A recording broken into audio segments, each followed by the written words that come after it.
Hello, friends, and welcome to the Divorce Coaching Hour. If this is the first time you are joining us, welcome to you. And if you're back again with us this week, welcome to you too. This is the 6th episode in a series called Labor of Love. If you've been listening, you know we've been exploring the work divorce professionals do, why they do the work they do and why they love it, and how that work benefits their clients. Featuring some members of the National Association of Divorce Professionals, or NADP, we've been learning about the role divorce professionals play in the divorce process and gaining information about the many, not many, the many aspects associated with divorce, all intended to help you with your process, whether you are considering in the midst of or moving forward from divorce. We've talked about family law in general, estate planning related to divorce, and about family law related to business law. Last week, we talked to a family law attorney about special needs cases, and today we will talk to a special needs consultant and coach who works with those traversing divorce.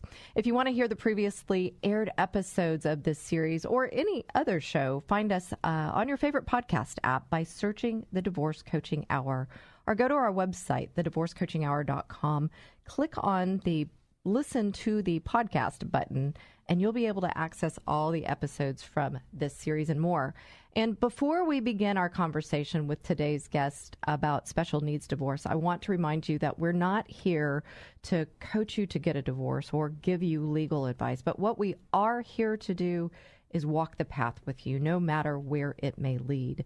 My guests and I are here to help you make better decisions in this time and beyond, to provide you information and resources, to give you ideas about how to be your best self in a time that can bring out your worst, and to give you hope. And it's my hope that today's show can do just that, provide you hope through this show about special needs divorce. And if you are traversing a special needs divorce, bring you hope for sure. And how will we do that? Well, today we will talk to Mary Ann Hughes, a special needs divorce consultant and coach. Mary Ann comes to the work that she does with those divorcing from a heart of compassion. Friends, she's been there, and in her words, this is why she started her company called Special Family Transitions. Here's what Mary Ann says about her work. I spent so much time, money, and emotional energy in my divorce, and I didn't want others to go through the pain, stress, and frustration that I did. I did not think that special needs parents should have to recreate the wheel and figure out what to do to get through divorce involving a child with a disability. Although special needs divorce is common, it is difficult to find the right people and resources to help you through the process. So I decided to take all the knowledge and experience I had acquired in my 2-year divorce process, combined with my life experiences and education, to form a company to help special needs families through divorce and other transitions so they wouldn't have to go through the struggles that I did to get them through the overwhelming components of it, the complexities of a special needs divorce. I'm here to support families as needed with either one-to-one support or through other offerings. And friends, you can definitely hear that the work Mary Ann does is a labor of love. Mary Ann is also a member of the National Association of Divorce Professionals. I'm so pleased to have Mary Ann with us today. Welcome. Thank you, Christy. I'm so happy to be here. Thanks so much for inviting me to be on your show. Yeah, absolutely. I'm so glad that you're here. We've been talking about this for some time now, and we met through the National Association of Divorce Professionals, and I just admire you for your work. And, you know, much like divorce professionals, we've talked about that on this show before, we've come through divorce more often than not, or been touched by it in some way. Maybe our parents went through divorce and we said, we don't want people to go through that again. And so here we are doing the work that we do. And so I just honor you and God bless you for the work that you do. Thank you so much, Christy. You're more than welcome. So last week we also know Mike Day, together, a family law attorney who is also a member of the National Association of Divorce Professionals. I'm going to quit saying that all the time because that's a mouthful. I'm going to say NADP. But we talked to him from a legal perspective. Now, to put this all into context, folks, we're in the Labor of Love series. We're talking about, again, what professionals do in the divorce world, really their heart for it. I want people to hear that. But this is kind of a mini series within that, talking about special needs. So we focused on family law last week. Now we're going to talk about some other areas, what you do as a consultant and as a coach. But here's what I think I know. Divorce, and I used the term regular divorce last week, is difficult in and of itself, or can be, right? Would you agree? Yeah. Sure. That's a difficult process. Now, add special needs, a special needs child. Not just one, but two or more into that process. I don't think complex accurately describes it. What do you think, Mary Ann? It was pretty challenging, I got to tell you. Yeah, from your perspective, and because you went through it, right?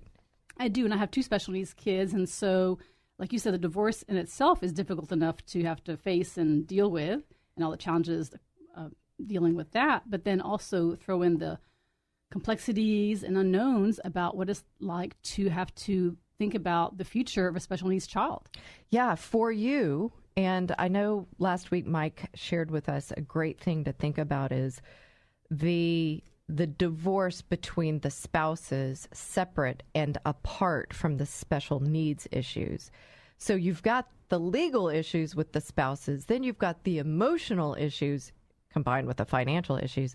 Then you bring in not only the challenges, maybe the heartache that you have for your children, the complexities where we're talking about, but one thing I don't want to miss is the impact on the child.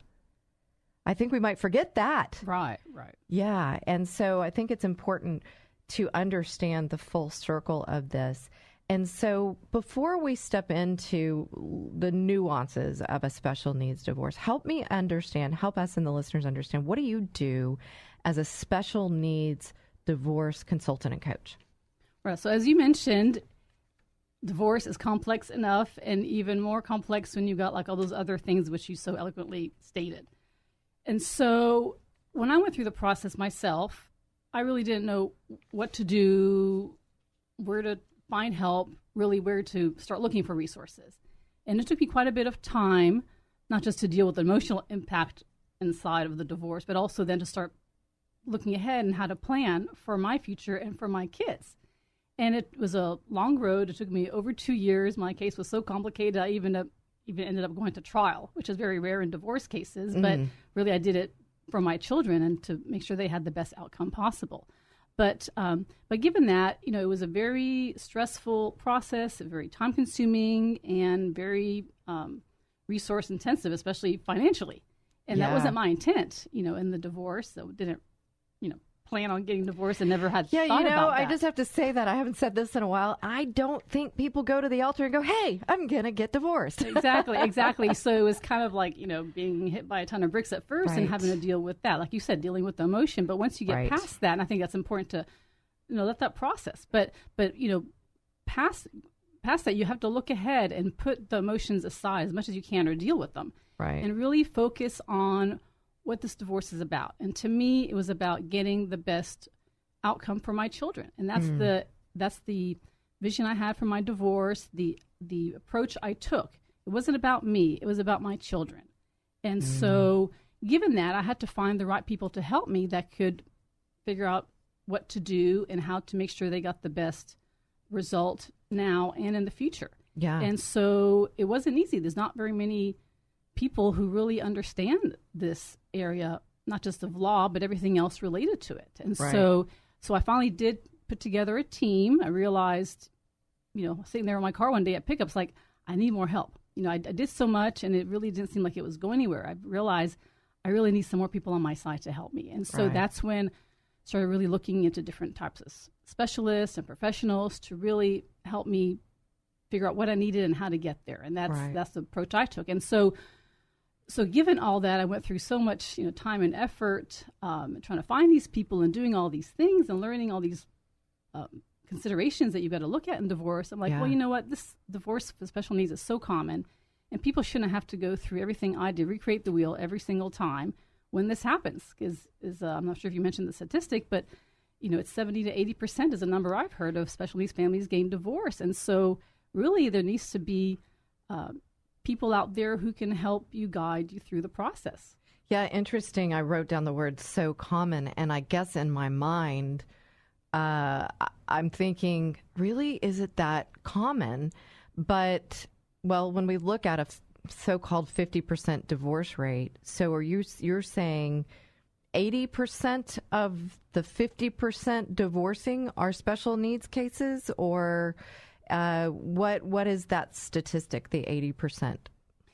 So what I've heard, and I need to do some more research on that for another project I'm doing. And statistics can but be from anywhere and of everywhere. all families who get, for special needs families, I think looking at that as a subset, what percentage of those are getting divorced? Okay, I see. So my understanding is that about 70 to 80% of those families special will get needs. divorced. Yeah, well, heck, you talk about something very challenging. Mike used the word, it's the Lord's work when you have a special needs child. And then how do you hold a marriage together? Right, it's very stressful. I mean, having a special needs child definitely is stressful. Having two is even more so. Right. I mean, not that other kids aren't stressful and pose their own challenges. Yeah, well, then there's that. There's right? that. But, I think what happens a lot of the time, I know in my case, I can't speak to all families, but from a mom's perspective, we maybe put ourselves last and don't really focus on maybe the marriage as much as we should or could, or and that's a whole nother show. It's a whole nother discussion for sure. Yes, for sure. But I think each,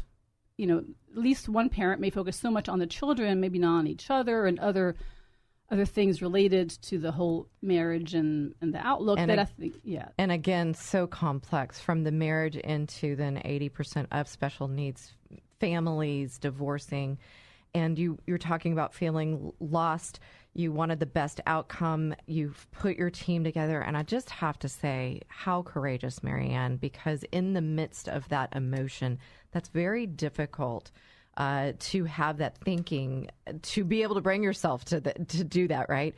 And so I can see very much why you took those learnings and lessons and said, hey, I'm now going to go help people, because you thought through the process. And so, folks, we're here with Mary Ann Hughes, and she is a special needs divorce consultant and coach. She went through her own divorce with special needs, and we're here learning from her to help you, give you hope through your special needs divorce if that's what you're facing. Say special needs, friends. That's a divorce with children with disability in the midst. And if you were listening last week, we spoke to family law attorney Mike Day, who has some specialty in special needs divorce.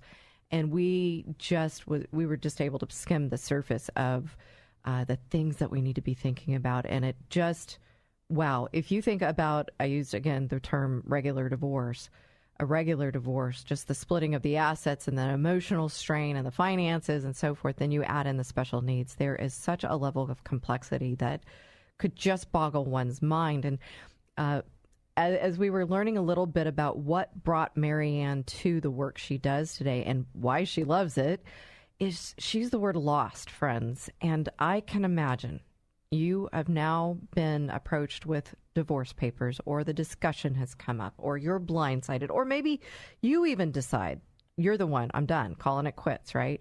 I can imagine that you feel lost, more so with a special needs child. And what we learned in Mary Ann sharing some of the things that she did to bring her to today, folks, I want you to write this down. She said, I decided that I needed help. That takes a lot of courage, right? To just go, wait a second, I can't do this all on my own. Then to reach out and ask for help. But also, this is a very important thing. She decided to focus on her kids, not herself. And when we're in the middle of crisis, that can be a very difficult thing to do.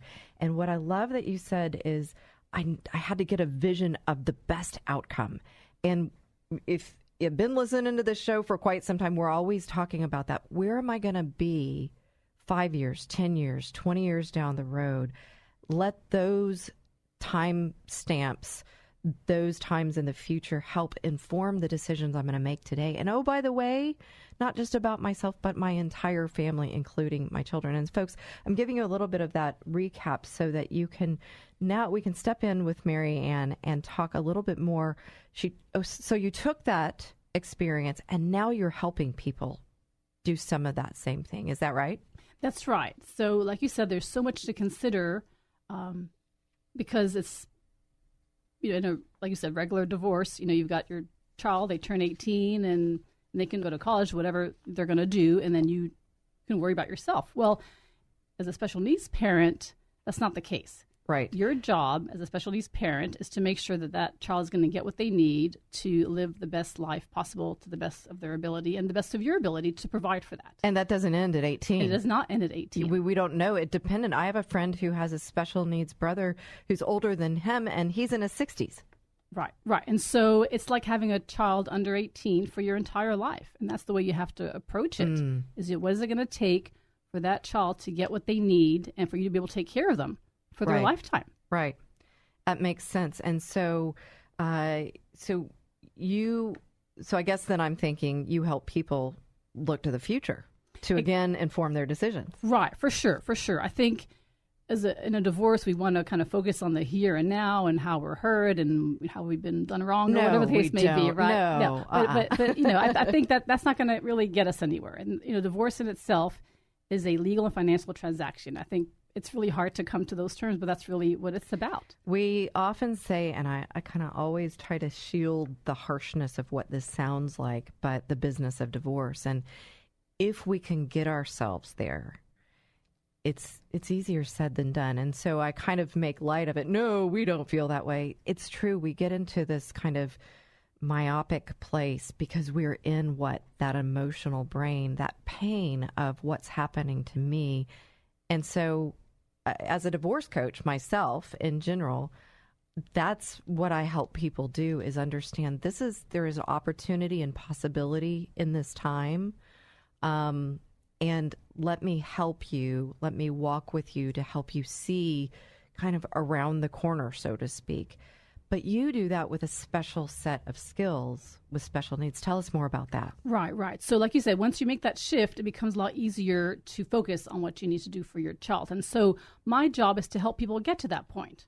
Right. So I'm not a therapist, I'm not a lawyer, but I am someone who's walked that path, and I'm going to walk that path with them. I think you use that phrase. Yes, I use it a lot because it just makes, to me, it seems like when I say walk the path, I'm arm in arm with you. Whatever you go through, I'm going to be there with you and for you and help you. And I use this term too. Think through it. You're just doing it with an extra level of skill set, or a different, rather, skill set with special needs. So you're walking with them. You've gotten them out of their emotional brain. Now, what are 3 things they need to be thinking about with regards to special needs divorce cases? Right. So the most important thing that we talked about is the child. And so knowing that their needs don't end, think about what those needs are going to be. Okay. They're going to turn 18. They're going to maybe be 21, 22 and age out of the public school system. What's going to happen next? Right. And so you got to think about what programs they're going to do, what programs will accept them, and how much those are going to cost, and what it's going to cost for you in the next few years, 5, 10 years, 20 years down the road, and also down into the future. What's it going to take for them to be able to find a place to thrive, and possibly as a residential component as well. You use some words there. What's it going to take? And I'm hearing financial. Exactly. And so the key there, like you said, is to figure out how much these things are going to cost. Right. And that was the biggest challenge I had in my divorce. And I think that's the biggest area to focus on in a divorce with special needs children. And really, what's it going to cost? What's it going to take? And what child support amount is going to work for that child? And that leads me to my other point, is that child support for a disabled child who is not capable of self-support is indefinite, which means lifelong. So it's not like when you're at age 18 in a regular divorce, child support will stop. Yeah, my mind goes to this, having known people who have divorced, again, that regular divorce, and they're looking forward to the day the child support payments stop when they're 18. And we may not realize that it doesn't stop. Wow. Exactly. Very important. Okay. So 3 things that people can do to be aware of. Number 1, I'm hearing child. You got to think about the child, but not only what's it going to cost, what's it going to take? What else do they need to be considering if there's special needs children involved? Sure. So the important thing to consider, especially with the lifelong child support, is that if your child is 18 or over 18, you want to make sure that that child support is going to go into a special, what they call special needs Medicaid payback trust. And the reason for that, and it gets its mouthful, but the reason for that is if you pay it directly to, in a regular situation, to a child support account, that's considered the child's money. And because of that, they're going to lose, possibly losing their government benefits, which are very important to be eligible for and to receive and then to maintain through their whole life. Yeah, let's spend a little time on that. And I know we're trying to get top level child support, but folks, I hope you're hearing that these are areas that maybe we can't get into the so-called nitty-gritty of them right now, but be taking notes, write this down, because I'll tell you, as a host and someone who's not specialized in special needs, I feel like I'm redundant when I say that, my mind begins to kind of like, whoa, like when we get into these details. And so I can see why they need someone like you, Mary Ann, to talk through. But okay, I've heard this with Mike. I've heard it again, this payback trust and government benefits. I'm wondering, what is there a way you can even answer this question? What's the best thing people need to do within that sort of consideration, the payback trust and those government benefits? Right. So that's why it's so important to find a team of people who have knowledge about special needs. That's what I was going to say too, is in a divorce, it's hard enough finding a lawyer. But in a special needs divorce, you really want to surround yourself with a team of people. And who's that team? And so that team is going to be a family law attorney who is knowledgeable and experienced in special needs cases. You're going to want a financial planner who's also experienced with special needs issues. And then you've also got an estate planning, estate attorney who is going to be able to write up and create, draft those trusts correctly. And then you want to make sure that a special needs attorney, hopefully one of those, if not another party, to look over the wording in the decree to make sure that that is going to pass muster and not be in a position where your child is going to lose eligibility because something wasn't set up correctly. Yeah, we spoke to that last week. We spoke to these disqualifying events, and another attorney we had spoken to disqualifying, not disqualifying, but collateral, which these disqualifying events could be collateral events, right? So if I'm hearing right, and this is a little bit in addition to what Mike and I spoke about. Mike definitely talked about an attorney who is qualified. Not a lot of attorneys understand these special needs issues, but also that estate planning attorney that has experience in the special needs are qualified in that area, but also a financial planner. And then again, circling back this entire team to have the attorney make sure that the language in the decree is not creating that disqualifying event. Oh, exactly. That's why it gets so complicated. That's why to get your head around it, you kind of need the right people or someone to help you think about all these different considerations. And therein lies, you need the person that ties it all together, a divorce coach that has experience in special needs, because you know what to say, hey, watch out for, look at this, did you think about this, et cetera, et cetera. Friends, we're talking to Mary Ann Hughes. She has a company called Special Family Transitions, and that really is what it is when you're transitioning from a marriage through divorce, you're not just transitioning yourself, the husband and wife, the spouses who are divorcing, the kids, 1, 2, 3, depending if their special needs or not. There's so much to look at. You need a good team. Mary Ann is a part of that team. Come on back. You're going to learn more with us. First and foremost, you've got to first consider the short-term and the long-term needs of the child without really thinking today and beyond their needs. We talked about education, cost, care, all of that. You really can't go to the next step.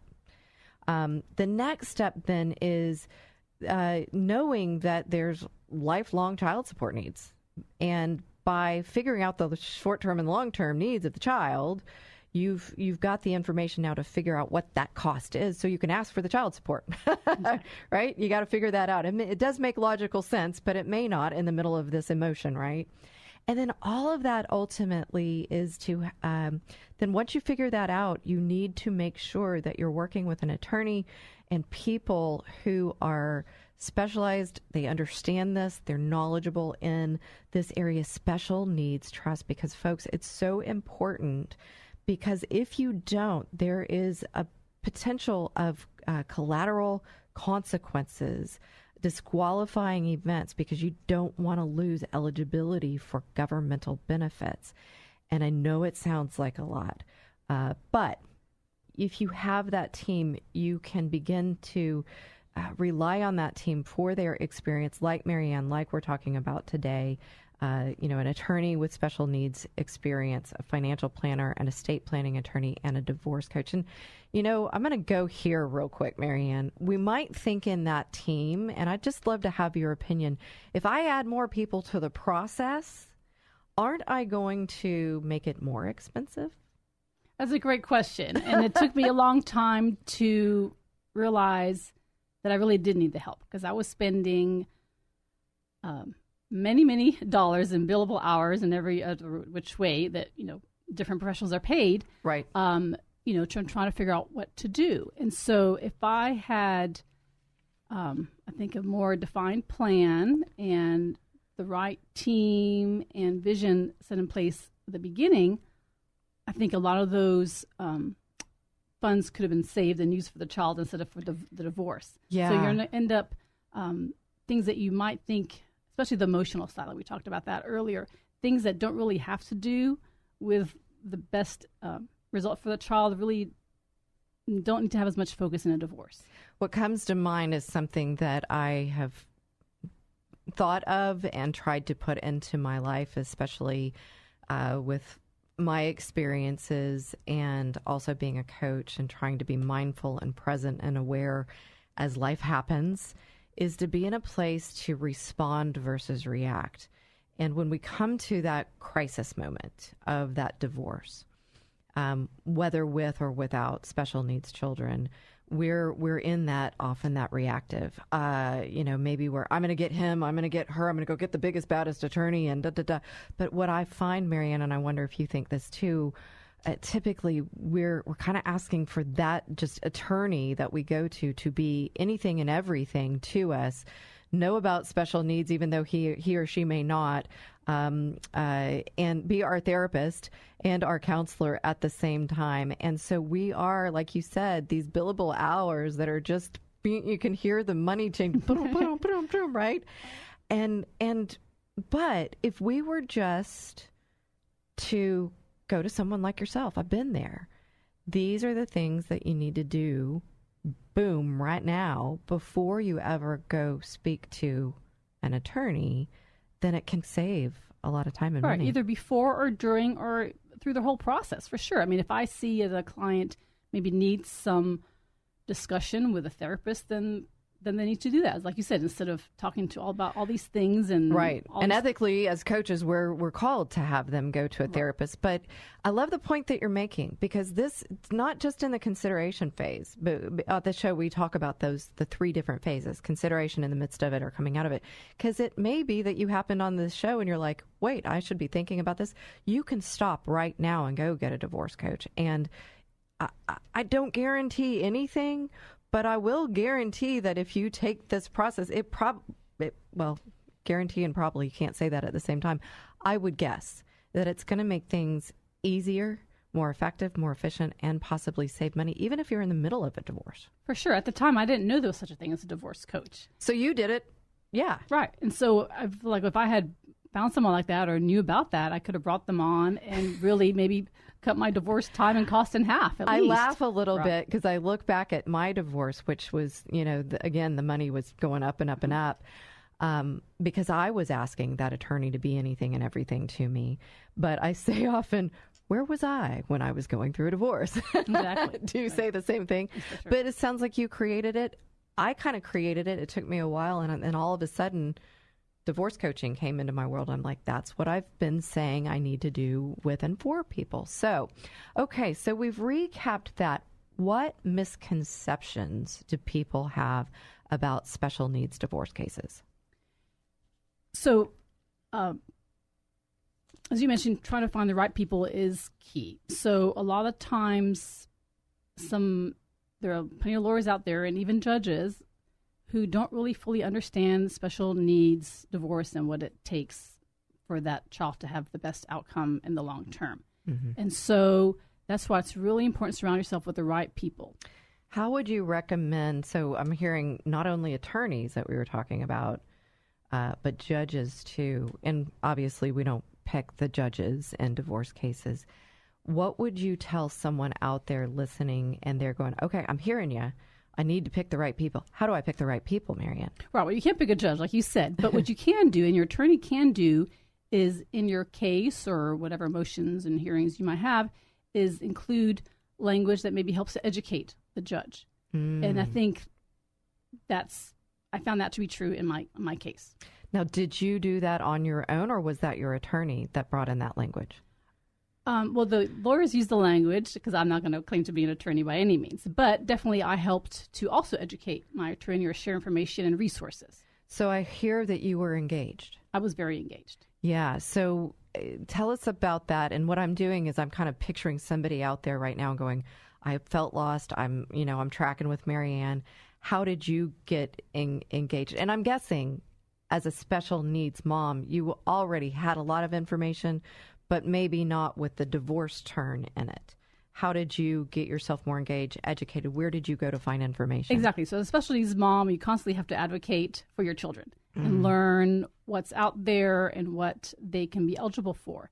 And so I took the same approach in my divorce. And I did not by any means take a passive approach in my case. I think a lot of people think, well, if they hire a lawyer, they're just going to do everything for me. Well, that's not the case. I guess it depends on the type of lawyer you have and what you're trying to accomplish. But I would say that you need to be involved, with a divorce coach, with a lawyer, whatever your team is. Let them know what's important to you and what you would like and things that you don't want out of the divorce. There's certain actions and things that might happen that maybe will cause a further rift in the relationship with your family. And maybe that's not the best answer for you. So, I don't advocate one way or another, but definitely I think the best way is to find a way that hopefully both parties can agree to, all the parties, that's in their best interest and in the child's best interest. And I think putting the child first will help everyone get hopefully to the right decision. Yeah, I've done several series on children, and I've heard that repetitively. And I even had a series where I had 4 people come on the show and talk about their divorce experience, and I asked them the children's needs first. And another one I'm thinking said I put my spouse's need, our collective needs first. And so if I'm recapping, you said some really great things. So folks, I want you to write this down, because wherever you are in the divorce process, maybe it's getting really contentious and you're in the middle of it. Maybe you're considering it. Maybe you've just gotten divorce papers. But first and foremost, what's important to you? Write that down, spend some time, get out a blank piece of paper, get clear on what's important to you. And I say this often, knowing what you don't want is sometimes as important as knowing what you do want. So also write down what you don't want, right? Apply this also to the attorney you're going to be using. Make sure you understand, is it a male, female, but also what's the outcome you want? What's the vision? Mary Ann's talking about, this was her experience. And get clear on what that vision is, and then what's the choices you can make in the best interest of the entire family, including children. Folks, such great insight and information. I hope that you're writing this down. It is our goal to help special needs cases here on the Divorce Coaching Hour. That's what we're talking about. And we're talking to Mary Ann Hughes, a special needs divorce consultant and coach. And we are just getting such wonderful insight and information. And I love talking to other coaches because we kind of speak the same language. So thank you for that. And it just kind of energizes my heart and soul, because I think, speaking back to that labor of love, that passion, that heart, we're here with our time and our money with this show to help people not go through what we went through. And so, folks, I just encourage you, if you are anywhere in the divorce process and you are feeling lost, or confused or worried or any of those things related to divorce and special needs, reach out to Mary Ann. She's got a wealth of experience. Not that you wanted it, right? Not that you wanted it. And so, Mary Ann, how would listeners reach you? Yes, so the best way to reach me is through my website, www.specialfamilytransitions.com, all one word. And on there's a link to email me. I've got my phone number and also links to my other things that I do on social media. I'm on Instagram, not that I do a whole lot on there right now, but I do have a presence there. I do have a YouTube channel where I try to share some helpful tips for special needs divorce. Love that. Okay. And I also have a Facebook page, Special Family Transitions, and I have a private Facebook group for people who are going through divorce and want some more private type conversations and access. Well, and we talked about information and resources. So there's some resources. First and foremost, friends, that's easy for me to say, specialfamilytransitions.com, and you'll find all the info as to how to connect with Mary Ann there, whether it be social media, phone number, those sorts of things. And so thank you for sharing that information, and definitely for being on the show with us today, because, just our heart to help people, and it's so important. And so we've talked about the process, law, attorneys, the three things that you want to be thinking about with regards to a special needs divorce case. We got to talk about you, the person going through it. And so I'm just wondering, how would you remain strong and courageous through not just the divorce process, but the divorce process with a special needs child or more children? Right. So, as you mentioned, it's very challenging, and there's so much going on that a lot of times you put yourself last. I mentioned at the beginning of our interview how special needs moms really may not take care of themselves. Well, if you haven't in the past, now's the time to start. So definitely work on your physical, emotional, and spiritual well-being. That's going to get you in a position where you can better take care of your child. Once you're in the right place, as they say, you can't pour from an empty cup. So make sure that you've got your needs handled and you're in a good place so that you can help your child and work through the divorce in a fashion that's going to be positive and look to the future as opposed to looking at the past. Yeah, I know this is trite, but we've heard this before. The old oxygen mask, right? For sure. You're on a plane, oxygen masks come out. You've got to put yours on first before you can help anyone else around you. And I know that may sound trite, but it's true. If you don't, it turns out you need some oxygen to stay living. And this oxygen for a mom who's going through, or anyone, a parent going through divorce, first and foremost, a parent then going through a divorce with a special needs child. If you are depleted, how can you be good to anyone else? And what comes to mind, Mary Ann, is that physical component, well, physical and emotional and spiritual even. But what a lot of people don't realize is that when we come to crisis, it's not just thinking your way around the corner. You've got biological, neurobiological things happening, hormonal things happening. Your cortisol is skyrocketing. And the best thing you can do likely is to hydrate, get good food, maybe go talk to a pastor, pray, get some sleep, exercise. And we don't think about that. We think getting on the phone and yelling at our attorney is going to be the answer, right?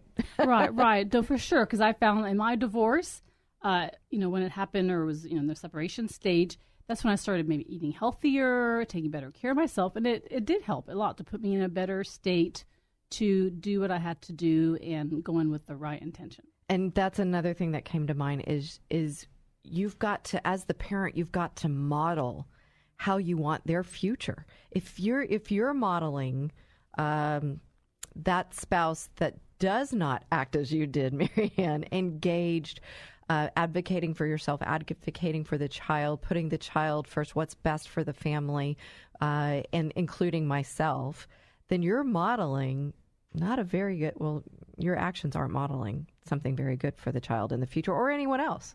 Right. And along with that is that, like you said, the child is looking at you and their needs, especially their special needs, you got to be taking care of them all the time. So you can't have the luxury of like, woe is me and so on. I mean, sure, you want to work on your mental health, but, that child is there and needs you to take care of them from day one. So again, another important reason to have that partner with you, and folks, we say this a lot, is not necessarily just a friend or a family member, somebody who's objective, whether that be a therapist or counselor or your divorce coach, so that you can go and, share what's on your, sometimes a coach just listens for 50 minutes or however long because you just need to vent, right? For sure.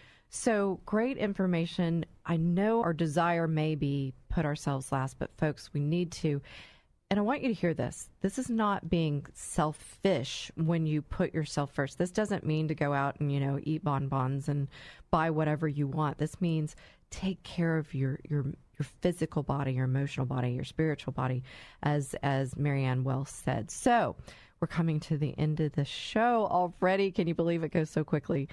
Great information. Any final thoughts that you might have, Mary Ann? I want to share more about the children. I think, as we talked about, that's the most important aspect and things you want to focus on and have as your priority. But as a special needs child, and mine have autism, and so it's really important to help them with the transition. People with autism have a hard time with change and with transitions in general, and so you need to do all you can to help them through the process in a calm and planned out manner. And so if that means that the couple who is getting divorced, need to work together for the transition and maybe plan some things up front, discuss parenting plans, discuss scheduling. I create something called social stories that a lot of people use in the special needs community, which is a story about what's going to happen next, so that people know what the special needs child knows what to expect, what things are going to look like. You can put in your personal pictures as to maybe where they're going to be going to the other parent's house if they live in a separate place that they've never been to, and for the first time is going to have to leave home and spend time with the other parents. So you want to be able to slowly, gradually share that information with them so they can try to digest it, accept it, and hopefully the transition will be a lot smoother.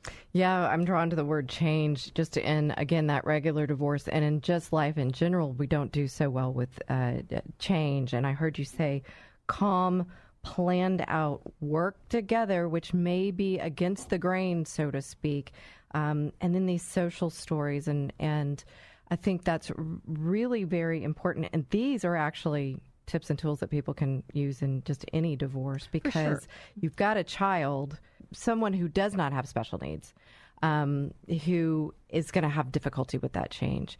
Now bring in that autism, which I don't know a lot about it, but I know that planning is huge. And so I love this thing. Folks, you guys want to reach out to Mary Ann and find out about these social stories, get on her private Facebook page, because I'm sure there are some really important discussions there, tools and tips that can help you. And that's what we're here to do, is to help you through the process. And folks, so I hope that you have heard some really helpful information that can help you make better decisions. That's what it's all about here. One of my goals as a divorce coach is to be your thinking partner. And it sounds like, Mary Ann, you are too. That's what we're always doing here. Bring information so you can think through it, make better decisions. And folks, my guest and I are here to do just that and to walk the path with you, no matter, again, where it may lead. So, Mary Ann, thank you for joining us. Thank you so much for having me. Appreciate it.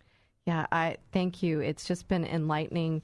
So much more that we could go into, and I'm sure you will be back on the show. So thank you for sharing that. And folks, thank you for listening today. It's my prayer that this show helps you or someone in your life. Reach out to us at the Divorce Coaching Hour or email me at Christy@ChristyStratton.com. Again, thank you for listening to the Divorce Coaching Hour. I'm Christy Stratton, and I can't wait to be here with you each and every Saturday from 1 to 2 p.m. right here on 100.7 FM KKHT, The Word.